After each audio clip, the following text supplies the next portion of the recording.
मेरे प्रदेशवासियों से अपील करूंगा, यह अभियान वर्तमान को संवारने और भविष्य को बचाने का एक अभियान है। एक एक पेड़ हम सबके लिए, हम सभी के लिए जीवनदायिनी बनेगा। हमें उसका संरक्षण करना होगा तो हमारा संरक्षण करेगा। प्रदूषण से, विषैले उससे हमें बचाएगा, विषैले गैसों से हमें बचाएगा। और प्रधानमंत्री मोदी जी के नेतृत्व में एक सुनियोजित प्रयास पिछले 10 वर्षों के अंदर देश के अंदर हुआ है। कार्बन उत्सर्जन ये जितना अधिक होगा, याद करना, पर्यावरण उतना ही प्रदूषित होगा। लोगों को श्वास की बीमारी होगी, श्वास की बीमारी होगी तो लंग्स खराब होंगे, और लंग्स खराब होंगे तो याद करना, इसके परिणाम स्वरूप अकाल मृत्यु से बचाने के लिए एक पेड़ मां के नाम, यह मां की कृपा और मां के प्रति कृतज्ञता ज्ञापित करने के लिए, अपनी स्वयं की मां के प्रति, धरती माता के प्रति कृतज्ञता ज्ञापित करने का अवसर। याद करिए, जब मोदी जी ने नगरीय क्षेत्रों में हैलोजन लाइट उतरवा करके एलईडी लाइट लगवाने का काम किया, यह भी कार्बन उत्सर्जन को रोकने का एक अभियान था। जब चूल्हा और कोयले को और केरोसिन को हटा करके हर गरीब परिवार को, हर जरूरतमंद को एक एक एलपीजी का कनेक्शन दिया, फ्री में दिया, और प्रदेश सरकार साल में 2 सिलेंडर फ्री में भी उपलब्ध करवाती है, तो यह भी कार्बन उत्सर्जन रोकने के लिए, पर्यावरण को बचाने के लिए एक अभियान का हिस्सा था। याद करिए, जब हम लोग प्लास्टिक पर, सिंगल यूज प्लास्टिक को बैन करते हैं, तो यह सिंगल यूज प्लास्टिक को बैन भी पर्यावरण को बचाने के कार्यक्रम का हिस्सा है। यानी ये सभी कार्यक्रम पर्यावरण को बचाने, वर्तमान को संवारने और भविष्य को बचाने के एक बड़े अभियान का हिस्सा है। बहनों और भाइयों, पूरी दुनिया के अंदर चेतावनी दी जा रही है। एक चेतावनी लगातार जलवायु परिवर्तन की, क्लाइमेट चेंज की,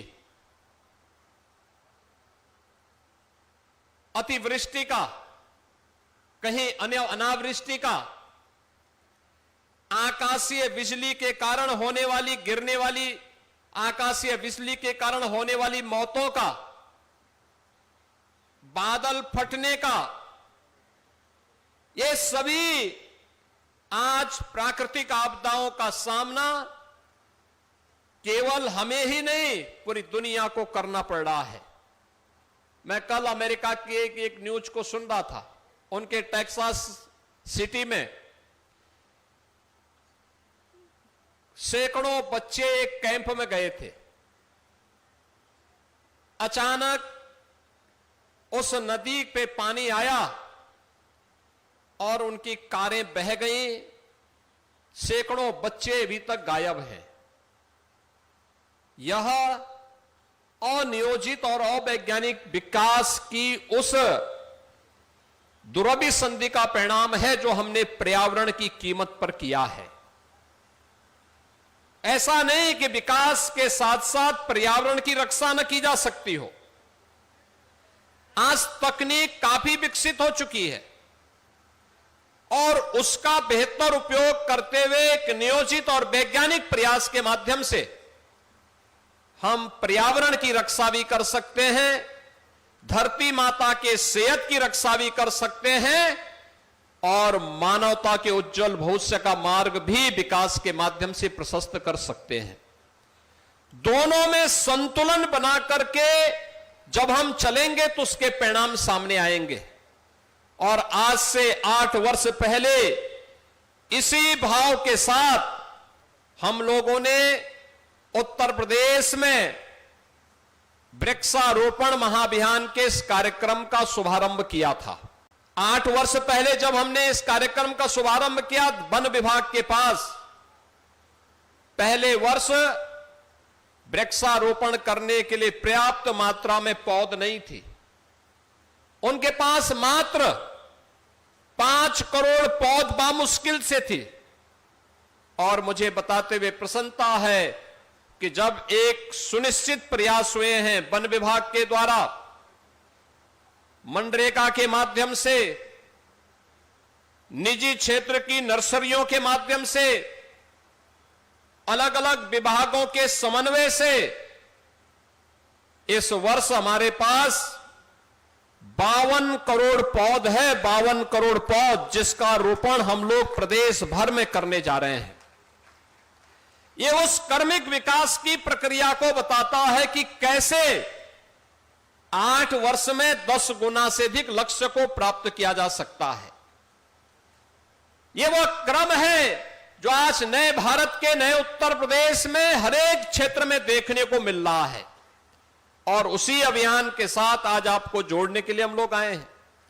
हमने पिछले 8 वर्ष में 204 करोड़ वृक्षारोपण के कार्यक्रम को संपन्न किया है। 204 करोड़, और 204 करोड़ में से 75% से अधिक पेड़ जीवित हैं। जब इसमें भारत सरकार के जलवायु परिवर्तन मंत्रालय ने अपने सर्वे रिपोर्ट भेजी है, तो रिपोर्ट बताती है उत्तर प्रदेश के अंदर वन आच्छादन बढ़ा है। और उत्तर प्रदेश ने अपने थर्ड पार्टी के रूप में भी जिन संस्थाओं को नियुक्त किया है, वे भी इस बात को बताती है कि उत्तर प्रदेश में 5 लाख एकड़ क्षेत्रफल में वन आच्छादन बढ़ा है। यानी अब हम हीट वेव से ग्रीन वेव की तरफ बढ़ चुके हैं।